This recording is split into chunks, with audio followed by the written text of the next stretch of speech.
안녕하세요. 저는 김철수라고 합니다.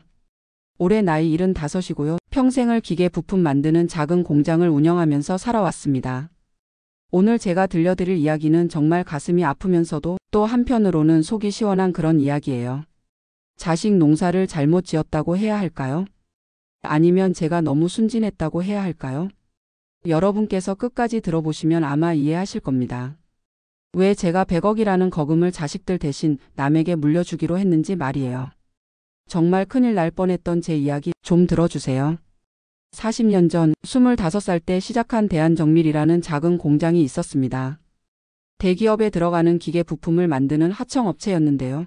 처음엔 직원 3명의 월세 50만 원짜리 컨테이너 공장이었어요. 그런데 제가 워낙 성실하게 일을 했거든요. 새벽 5시에 나가서 밤 11시에 들어오는 게 일상이었습니다. 담배는 하루에 2갑씩 태웠고요. 스트레스가 심했거든요. 아내는 담배 좀 끊어요라고 잔소리했지만 이거라도 안 피우면 어떻게 살아? 라고 했죠. 지금 생각해보니 정말 바보 같았습니다. 그렇게 열심히 일한 덕분에 공장이 점점 커졌어요. 직원도 20명까지 늘었고 매출도 연간 100억 원까지 올라갔습니다. 하지만 자식들에게는 절대 티를 내지 않았어요. 우리 집은 어려워 아버지가 열심히 일해도 먹고 살기가 빠듀에라고 말했거든요. 왜 그랬냐고요? 자식들이 돈에 의존하지 않고 스스로 성장하길 바라는 마음이었습니다. 그런데 이게 나중에 독이 될 줄이야. 5남매를 모두 대학까지 보냈어요. 큰아들 민수는 경영학과, 둘째 민호는 전자공학과, 셋째 민석이는 컴퓨터공학과, 큰딸 영희는 간호학과, 막내딸 영선이는 교육학과까지. 학비가 없어서 못 보낸다는 소리는 절대 안 하려고 했거든요. 그러면서도 아버지가 얼마나 어렵게 번 돈인지 알아라라고 늘 말했어요. 대학 졸업하고 나서는 각자 결혼할 때 집도 한 채씩 사줬습니다. 서울 변두리 30평대 아파트였지만 당시 가격으로 한 채에 3억씩 했어요. 이 집 사느라고 아버지가 얼마나 고생했는지 안다라고 말하면서도 사실은 그럭저럭 여유가 있었거든요. 제가 번 돈을 어떻게 관리했냐면요. 우선 공장 부지를 매입했습니다. 처음엔 임대였는데 나중에 사들였어요. 지금은 45억 정도 가치가 나가고요. 그리고 강남과 서초에 오피스텔 5채를 샀습니다. 하나씩 차근차근 사들였는데 지금은 35억 정도 가치가 될 것 같아요. 나머지는 예금과 주식으로 20억 정도 모았고요. 합치면 딱 100억 원 정도 됩니다. 하지만 이 모든 걸 처조카 명의로 해놨어요. 세금도 아끼고 자식들이 알면 게을러질까 봐서였거든요. 자식들은 저를 월세 500만 원짜리 아파트에서 국민연금 120만 원 받으며 사는 가난한 아버지라고 생각하고 있었습니다. 그런데 작년 가을 갑자기 기침이 심해지기 시작했어요. 담배를 하루 2갑씩 40년을 피웠으니까요. 뭔가 이상하다 싶었습니다. 병원에 가서 엑스레이를 찍었는데 의사 선생님 표정이 심상치 않더라고요. 좀 더 정확한 검사를 해봐야겠습니다. CT, MRI 조직 검사까지 받았습니다. 결과가 나오기까지 일주일이 걸렸는데 그 일주일이 정말 길었어요.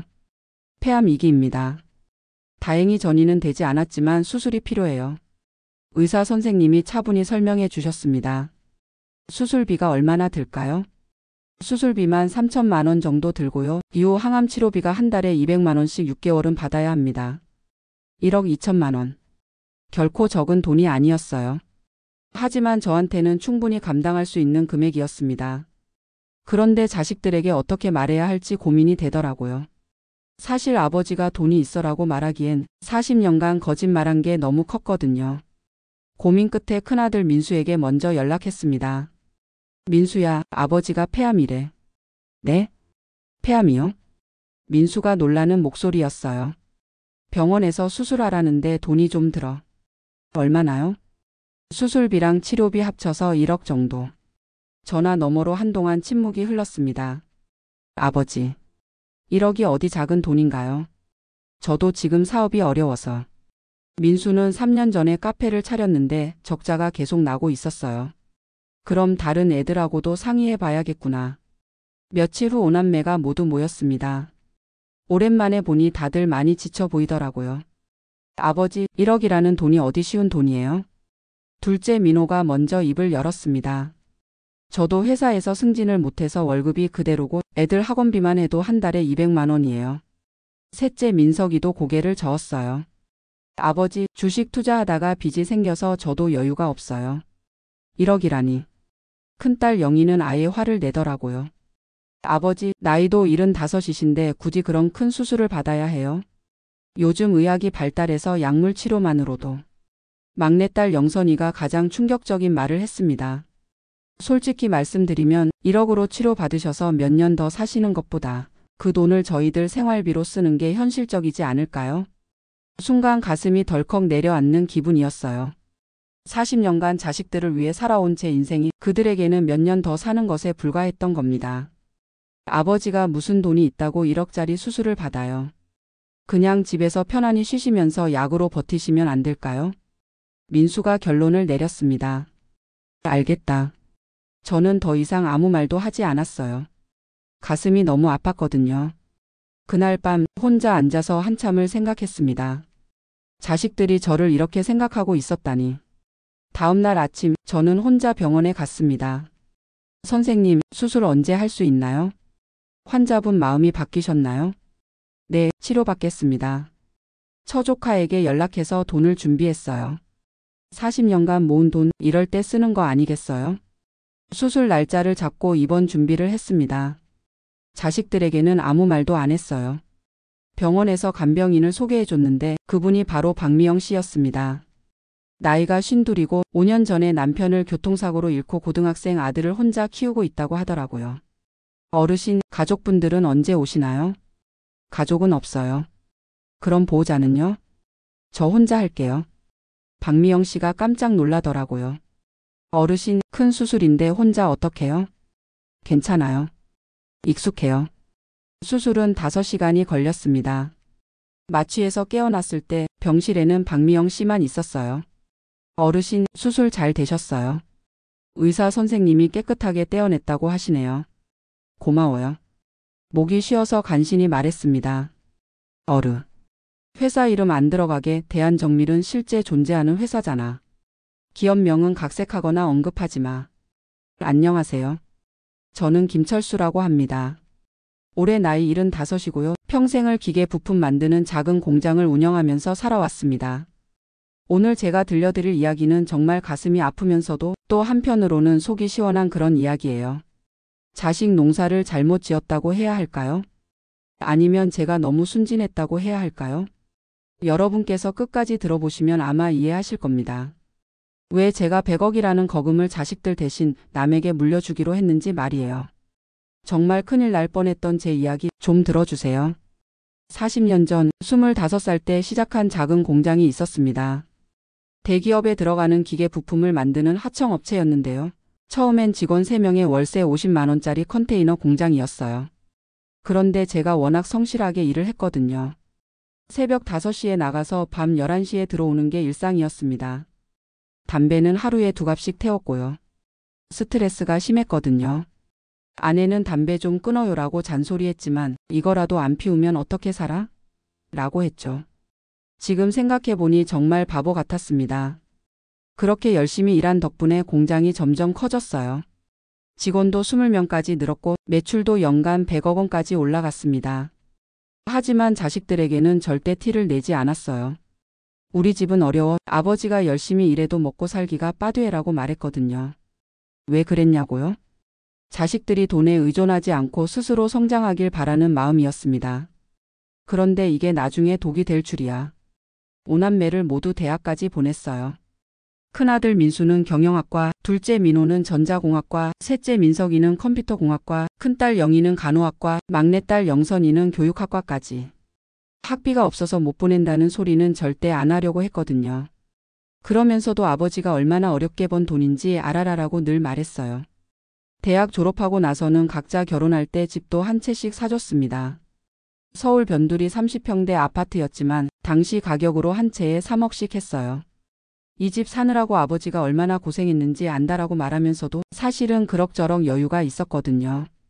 제가 번 돈을 어떻게 관리했냐면요. 우선 공장 부지를 매입했습니다. 처음엔 임대였는데 나중에 사들였어요. 지금은 45억 정도 가치가 나가고요. 그리고 강남과 서초에 오피스텔 5채를 샀습니다. 하나씩 차근차근 사들였는데 지금은 35억 정도 가치가 될 것 같아요. 나머지는 예금과 주식으로 20억 정도 모았고요. 합치면 딱 100억 원 정도 됩니다. 하지만 이 모든 걸 처조카 명의로 해놨어요.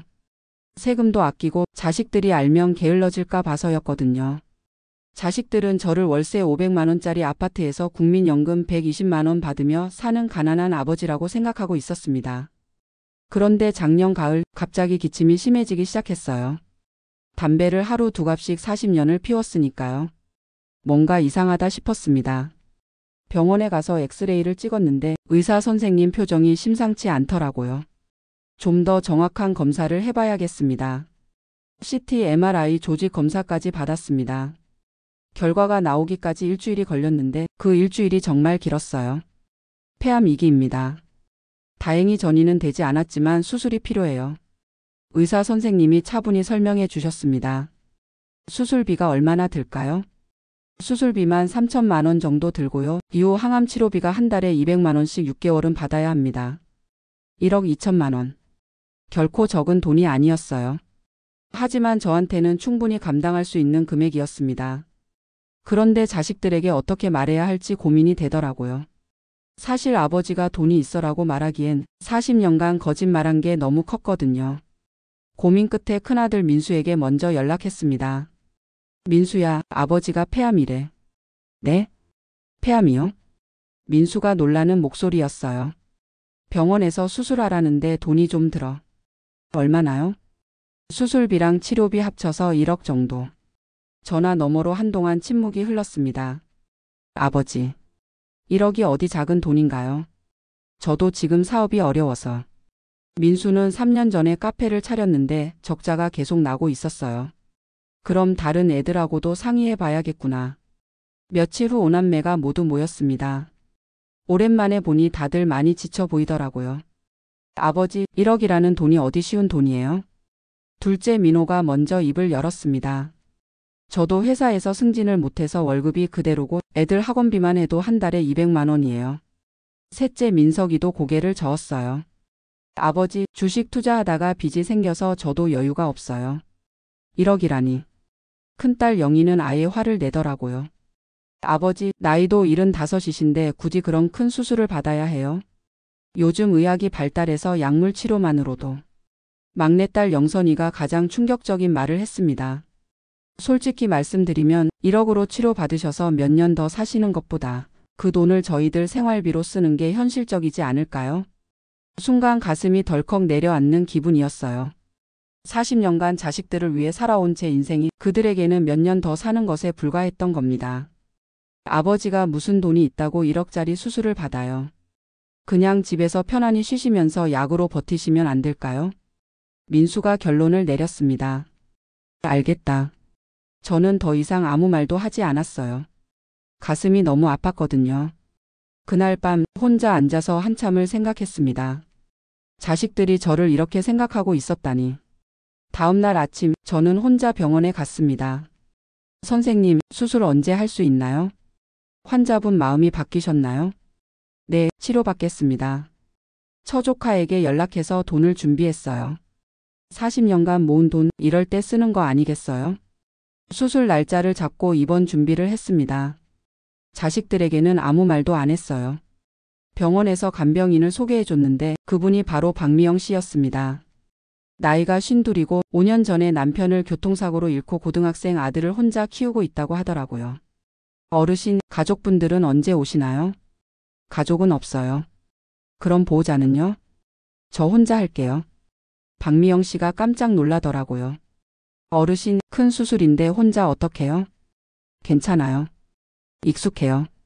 수술은 5시간이 걸렸습니다. 마취해서 깨어났을 때 병실에는 박미영 씨만 있었어요. 어르신, 수술 잘 되셨어요. 의사 선생님이 깨끗하게 떼어냈다고 하시네요. 고마워요. 목이 쉬어서 간신히 말했습니다. 어르신, 가족분들한테 연락드릴까요? 아니에요. 연락하지 마세요. 박미영 씨 눈에 의아한 빛이 스쳤어요. 하지만 더 이상 묻지는 않았습니다. 수술 후 회복이 생각보다 빨랐어요. 2주 만에 퇴원했고 한 달 후부터 항암 치료를 시작했습니다. 그동안 박미영 씨가 정말 정성껏 돌봐줬거든요.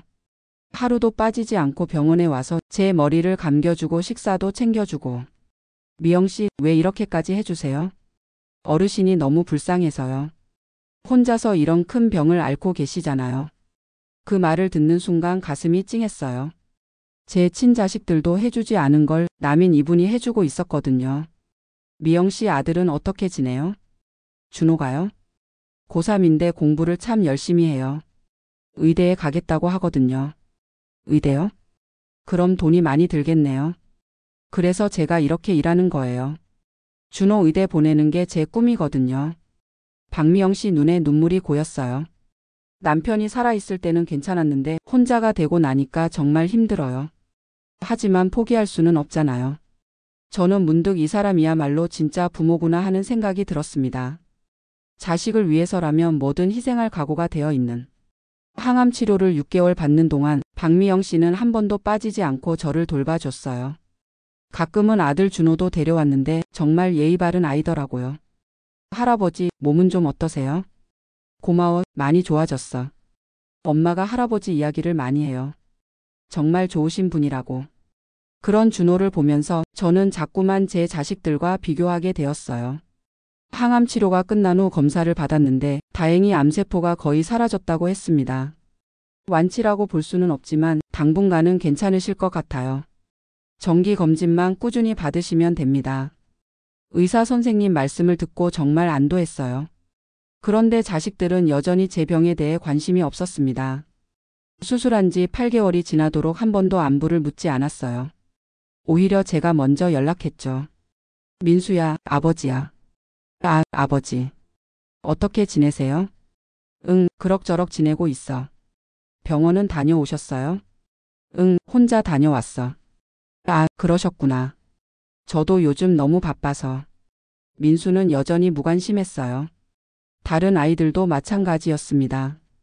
영희는 아버지, 돈 필요하시면 연락 주세요라고 했지만 정작 제가 어떻게 지내는지는 궁금해하지 않았어요. 그런데 박미영 씨는 달랐습니다. 퇴원한 후에도 일주일에 2번씩 제 집에 와서 청소도 해주고 밑반찬도 만들어줬거든요. 미영 씨, 이렇게까지 안 해줘도 되는데. 어르신, 저도 돌아가신 시아버지가 계셨거든요. 그분을 제대로 모시지 못한 게 늘 마음에 걸려요. 그래도 너무 고마워요. 아니에요. 오히려 제가 고맙죠. 어르신 덕분에 준호도 용돈도 받고. 저는 준호 용돈을 한 달에 50만 원씩 주고 있었어요. 공부하는 아이가 아르바이트 할 시간이 어디 있겠어요? 어느 날 준호가 대학 합격 소식을 가져왔습니다. 할아버지, 합격했어요. 의대에 합격했어요. 정말? 축하한다. 박미영 씨가 눈물을 흘리며 기뻐했어요. 어르신, 정말 고마워요. 어르신이 준호 뒷바라지해 주신 덕분이에요. 뭘요? 내가 한 게 뭐 있어요? 사실 저는 준호 학원비도 몰래 대주고 있었거든요. 한 달에 200만 원씩. 그런데 그때 갑자기 큰아들 민수에게서 전화가 왔어요. 아버지, 혹시 요즘 병원비 많이 드세요? 왜? 아니, 아버지가 어떻게 1억 넘는 치료비를 감당하셨는지 궁금해서요. 민수 목소리에 뭔가 의심스러운 톤이 있었어요. 그냥 어떻게든 마련했어. 설마 어디서 돈을 빌리신 건 아니죠? 아니야. 그럼 어디서 났어요, 그 돈이? 저는 더 이상 대답하고 싶지 않았어요. 그건 내 일이야. 몇 일 후 둘째 민호가 집에 찾아왔어요. 평소에는 1년에 한 번 올까 말까 했는데 말이에요. 아버지, 정말 궁금한 게 있어요. 뭔데? 아버지가 어떻게 그 큰 병원비를 마련하셨어요? 혹시 집이라도 담보로 잡으신 건 아니죠? 민호도 의심하고 있었어요. 내 돈으로 했어. 아버지 돈이 어디 있어요? 월세살이에 연금 받아서 사시는데. 그 순간 저는 깨달았습니다. 자식들이 제 재산을 알아차리기 시작했구나. 실제로 며칠 후 셋째 민석이가 전화를 걸어왔어요. 아버지, 혹시 우리가 모르는 재산이 있으신가요? 왜 그런 소리를 해? 아니, 병원에서 아버지가 VIP 병실을 쓰셨다고 들었거든요. 간병인도 프리미엄으로. 누군가 제 치료 과정을 자식들에게 알려준 모양이었어요. 그리고 아버지, 강남 오피스텔에서 임대료 받고 계시죠? 민석이가 확인하듯 물었습니다. 어떻게 알았어? 처삼촌한테 들었어요. 아버지 명의가 아니라 처삼촌 명의로 되어 있다고. 결국 들통이 났습니다. 그 다음 주에 오남매가 모두 모였어요. 이번엔 분위기가 완전히 달랐습니다. 아버지, 왜 우리한테 거짓말 하셨어요? 큰딸 영희가 따지듯 물었어요. 거짓말? 뭔 거짓말? 재산이 있으면서 왜 없다고 하셨어요? 너희들이 알 필요가 있어? 당연히 있죠. 저희도 아버지 자식인데. 민수가 목소리를 높였어요. 그럼 내가 암에 걸렸을 때는 왜 치료받지 말라고 했어? 제가 반박하자 자식들이 당황했어요. 그건. 그때는 1억이 아까워서 아버지 보고 죽으라고 했으면서 이제는 재산이 있다니까 자식 행세하네. 저는 더 이상 참을 수가 없었어요. 아버지, 저희가 그런 뜻으로 한 말이 아니에요. 영선이가 변명했지만 저는 이미 마음을 정했습니다. 너희들하고는 이제 끝이야. 아버지, 뭔 소리예요? 내 재산에 대해서는 너희들이 기대하지 마. 그날 이후로 자식들의 태도가 180도 바뀌었어요. 매일같이 전화가 오고 집에도 자주 찾아왔습니다. 아버지, 저희가 잘못 생각했어요. 아버지 건강이 가장 중요하죠. 병원비 걱정 마시고 푹 쉬세요. 하지만 이미 너무 늦었어요. 제 마음은 이미 돌아서 버린 뒤였거든요. 오히려 박미영 씨가 제게는 진짜 가족이 되어 있었어요. 준호도 대학에 입학해서 방학 때마다 찾아와 인사했고요. 할아버지, 의대 1학년이 정말 어려워요. 하지만 열심히 할게요. 그래, 고생이 많구나. 할아버지 덕분에 제가 의대에 올 수 있었어요. 나중에 의사가 되면 할아버지 주치의가 될게요. 준호의 말을 들으니 가슴이 뭉클했어요. 그 즈음 저는 중요한 결정을 내렸습니다. 변호사를 찾아가서 유언장을 작성하기로 한 거예요. 제 전 재산을 어떻게 처리하고 싶은데요. 네, 말씀해 보세요. 우선 30억 원은 박미영 씨와 아들 준호에게 주고 싶어요. 박미영 씨가 준호 의대 등록금 걱정 없이 살 수 있도록. 네. 나머지 70억 원은 암 환자 지원 재단에 기부하겠습니다. 변호사가 놀란 표정을 지었어요. 그럼 자녀분들께는? 아무것도 안 줄 겁니다. 하지만 유류분 청구권이 있어서. 그것도 막을 수 있는 방법이 있나요? 생전 증여를 하시면 가능합니다. 그래서 저는 살아있는 동안 모든 재산을 정리하기로 했어요. 먼저 박미영 씨를 불러서 이야기했습니다. 미영 씨, 제가 당신에게 드리고 싶은 게 있어요. 뭔가요? 이 서류들을 한번 보세요. 박미영 씨가 서류를 보더니 깜짝 놀라며 손을 저었어요. 어르신, 이게 뭐예요? 제가 이런 걸 받을 수 없어요. 왜 못 받아요? 이건 너무 큰 돈이에요. 저는 그냥 제 일을 한 것뿐인데. 당신이 제게 해준 건 돈으로 계산할 수 있는 게 아니에요. 박미영 씨 눈에 눈물이 고였어요. 제 친자식들도 해주지 않은 걸 당신이 해줬잖아요. 이게 바로 진짜 가족이에요. 하지만 준호가 의사 되는 꿈 이루게 해주세요. 그리고 당신도 이제 고생 그만하고 편히 사세요.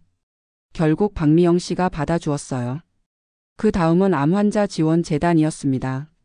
저처럼 치료비 때문에 고생하는 환자들을 도와주고 싶었거든요. 모든 절차를 마친 후 자식들을 불러서 최종 통보를 했어요. 너희들에게 할 말이 있어. 오남매가 모두 모였는데 분위기가 심상치 않다는 걸 눈치챈 듯 했어요. 아버지, 무슨 일이세요? 내 재산 처리가 끝났어. 네? 너희들 몫은 없다. 순간 정적이 흘렀어요. 아버지, 농담이시죠? 민수가 황급히 물었어요. 농담이 아니야. 이미 모든 게 끝났어. 그럼 그 많은 재산이 어디로 갔어요? 그건 너희가 알 필요 없어. 민호가 벌떡 일어섰어요. 아버지, 저희는 자식인데 이럴 수 있어요? 자식? 내가 죽어가는데 치료받지 말라고 한 게 자식이야? 제 말에 자식들이 할 말을 잃었어요. 아버지 치료비 1억이 아까워서 죽으라고 한 너희들이 100억은 탐내네? 아버지. 영희가 눈물을 흘리며 말했어요. 저희가 정말 잘못 생각했어요. 다시 기회를 주세요. 기회? 40년 동안 너희들을 키우면서 기회를 안 줬나? 저는 더 이상 들어줄 마음이 없었어요. 이제부터 너희들과 저는 남이야. 제사도 지내지 마, 장례식에도 오지 마. 그날 이후로 자식들이 매일 찾아와서 사정했지만 저는 절대 마음을 바꾸지 않았어요. 오히려 박미영 씨 가족과 더 가까워졌습니다. 준호는 의대 2학년이 되어서도 여전히 저를 챙겨주고 박미영 씨는 제 친딸보다 더 정성껏 돌봐줘요. 지난주에는 준호가 이런 말을 했어요. 할아버지, 저 나중에 종양내과 의사가 되어서 암 환자들을 치료할 거예요. 할아버지처럼 혼자서 병과 싸우는 분들을 도울 거예요. 그 말을 듣고 저는 정말 뿌듯했습니다. 제 돈이 이렇게 의미 있게 쓰이고 있구나 싶어서요. 준호야, 할아버지가 정말 자랑스럽다. 할아버지 덕분이에요. 할아버지가 아니었으면 저는 의대에 올 수도 없었을 거예요. 박미영 씨도 이제는 제 진짜 딸 같아요. 매일 안부 전화를 하고 몸이 안 좋으면 밤에라도 달려와 주거든요. 어르신, 오늘은 컨디션이 어떠세요? 응, 많이 좋아졌어. 그래도 무리하지 마세요. 정기 검진도 꼭 받으시고요. 이런 게 바로 진짜 가족이구나 싶어요. 반면에 제 친자식들은 아직도 포기하지 않고 있어요. 특히 민수가 가장 심해요. 아버지, 법적으로 유류분 청구를 할 수 있다고 변호사가 그래요. 해봐. 생전 증여라서 소용없을 거야. 아버지, 정말 이러실 거예요? 당연하지. 너희들이 나를 어떻게 대했는데? 민수가 화를 내며 나갔어요. 영희도 마찬가지였습니다. 아버지, 저희가 그때 잘못 생각한 거 인정해요. 하지만 이렇게까지 하실 필요가 있어요? 있어. 너희들이 내 목숨보다 돈이 중요하다고 했잖아. 그런 뜻이 아니었어요. 그럼 뭔 뜻이었어? 1억으로 치료받아서 몇 년 더 사는 것보다 그 돈을 자기들 생활비로 쓰는 게 현실적이라고 한 게 뭔 뜻이야? 영희도 할 말이 없었어요. 작년 제 생일날에는 정말 가슴 아픈 일이 있었어요. 오남매가 모두 와서 생일상을 차렸거든요. 아버지, 생일 축하해요. 케이크도 준비했어요. 하지만 저는 알고 있었어요. 이 모든 게 돈 때문이라는 걸. 고맙긴 한데 이제 그만해. 아버지, 너희들 마음 다 알아. 돈 때문에 이러는 거잖아. 그때 박미영 씨와 준호가 찾아왔어요. 할아버지, 생일 축하드려요. 준호가 직접 만든 편지를 주더라고요. 거기에는 이런 내용이 적혀 있었어요. 할아버지, 제가 의대에 다닐 수 있는 건 모두 할아버지 덕분이에요. 할아버지가 제게 해주신 사랑을 절대 잊지 않을게요. 나중에 의사가 되면 할아버지처럼 어려운 분들을 도와드릴게요. 사랑하는 할아버지의 생일을 축하합니다. 그 편지를 읽는 순간 눈물이 나더라고요. 이런 게 진짜 마음이구나 싶었어요. 제 친자식들은 그 모습을 보고 있다가 하나둘 집을 나갔어요. 아마 질투가 났나 봐요. 다음 날 민호가 전화를 걸어왔어요. 아버지, 그 간병인이 아버지를 이용하는 거 아니에요? 뭐라고? 생각해 보세요. 처음부터 아버지 돈을 노리고 접근한 걸 수도 있잖아요. 순간 화가 머리끝까지 올랐어요. 민호야, 너 정말 그렇게 생각해? 아니, 그럴 수도 있다는 거죠. 미영 씨가 나한테 뭘 바란 적이 있냐? 오히려 항상 뭘 해주려고만 했는데? 하지만 너희들은 내가 죽어가는데도 치료비가 아깝다고 했잖아. 미영 씨는 아무 이득도 없는데 나를 돌봐줬고. 아버지, 그만해. 너희들 말 듣고 싶지 않아. 전화를 끊어버렸어요. 그 후로도 자식들의 방해는 계속되었어요. 심지어 셋째 민석이는 이런 말까지 했어요.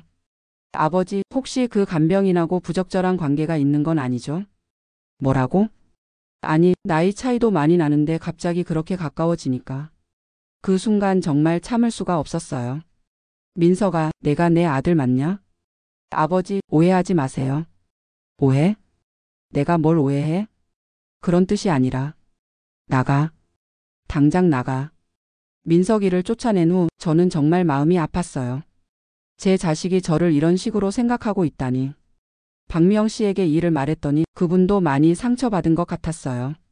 어르신, 저 때문에 가족들과 사이가 안 좋아지는 것 같아 미안해요. 미안해할 건 없어요. 원래부터 사이가 좋지 않았어요.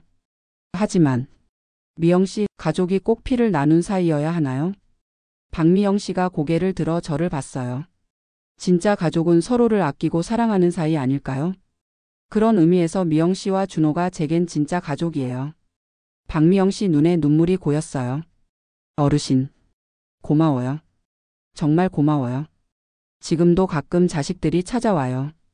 하지만 저는 더 이상 마음을 열지 않습니다. 며칠 전에는 큰딸 영희가 와서 이런 말을 했어요. 아버지, 저희가 정말 잘못했어요. 제발 용서해 주세요. 용서는 했어. 하지만 다시 가족이 될 수는 없어. 왜요? 신뢰가 깨졌어. 한번 깨진 신뢰는 다시 회복되지 않아. 영희가 울면서 매달렸지만 저는 흔들리지 않았어요. 영희야, 내가 정말 나를 사랑했다면 내가 아플 때 곁에 있어줬어야지. 아버지, 돈이 있다는 걸 알고 나서야 사랑한다고 하면 그게 진짜 사랑이야? 영희도 더 이상 할 말이 없었나 봐요. 고개를 숙이고 나갔어요. 요즘 제 일상은 정말 평온합니다. 박미영 씨가 매일 와서 식사를 챙겨주고 준호도 주말마다 와서 안부를 물어봐요. 할아버지, 요즘 의대 수업이 정말 재미있어요. 그래? 뭘 배우고 있어? 해부학이랑 생리학 배우고 있는데 정말 신기해요. 인체가 이렇게 정교하게 만들어져 있다니. 준호의 열정적인 모습을 보면 정말 기특해요. 제 돈이 이렇게 좋은 곳에 쓰이고 있구나 싶어서요. 할아버지, 나중에 제가 꼭 할아버지 건강 챙겨드릴게요. 고마워, 준호야. 그리고 암환자 지원 재단에서도 가끔 연락이 와요. 김철수님 덕분에 치료받은 환자가 벌써 10명이 넘어요. 그래요? 네, 정말 감사합니다. 김철수님 같은 분이 계셔서 얼마나 다행인지 몰라요. 그 말을 들으면 정말 뿌듯해요. 제 돈이 정말 필요한 곳에 쓰이고 있구나 싶어서요. 반면에 제 친자식들은 아직도 변호사를 통해서 법적 다툼을 벌이려고 해요. 하지만 이미 모든 절차가 완료되어서 소용없을 거예요. 가끔 주변 사람들이 물어봐요. 자식들에게 너무 냉정한 거 아니에요? 그럴 때마다 저는 이렇게 답해요. 제가 죽어가는데 치료받지 말라고 한 사람들에게 무슨 정을 줘요? 하지만 그래도 자식인데. 자식이면 부모가 아플 때 곁에 있어야죠. 돈이 있다는 걸 알고 나서야 관심 갖는 게 자식인가요? 그러면 다들 할 말을 잃어요. 저는 후회하지 않습니다. 제 선택이 옳았다고 생각해요. 진짜 가족은 피를 나눈 사이가 아니라 서로를 진심으로 아끼는 사이라는 걸 깨달았거든요. 박미영 씨와 준호가 바로 그런 가족이에요. 제게는 5명의 자식보다 이 두 사람이 훨씬 소중합니다.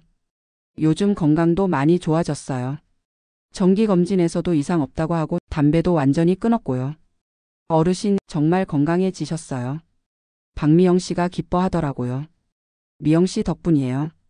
아니에요. 어르신이 워낙 의지가 강하세요. 이제 저는 조용히 여생을 보내려고 해요.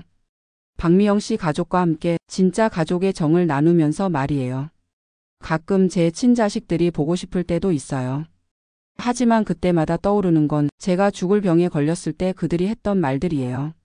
몇 년 더 사시는 것보다 그 돈을 저희들 생활비로. 그 말을 떠올리면 다시는 용서할 수 없다는 생각이 들어요. 자식 농사를 잘못 지었다고 해야 할까요? 아니면 제가 너무 엄하게 키웠던 걸까요?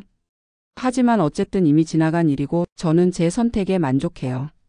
100억이라는 거금이 정말 필요한 곳에 쓰이고 있고 저를 진심으로 아껴주는 사람들과 함께 살고 있으니까요. 마지막으로 이 이야기를 듣고 계신 분들에게 한 말씀 드리고 싶어요. 자식이라고 해서 무조건 부모를 상속받을 권리가 있는 건 아니에요. 부모를 진심으로 사랑하고 돌보는 자식만이 그 사랑을 돌려받을 자격이 있는 거죠. 그리고 진짜 가족은 피로만 이어지는 게 아니라 마음으로 이어지는 거라는 것도 꼭 기억해 주세요. 제 이야기가 여러분께 조금이나마 도움이 되었으면 좋겠습니다. 긴 이야기 들어주셔서 정말 고맙습니다.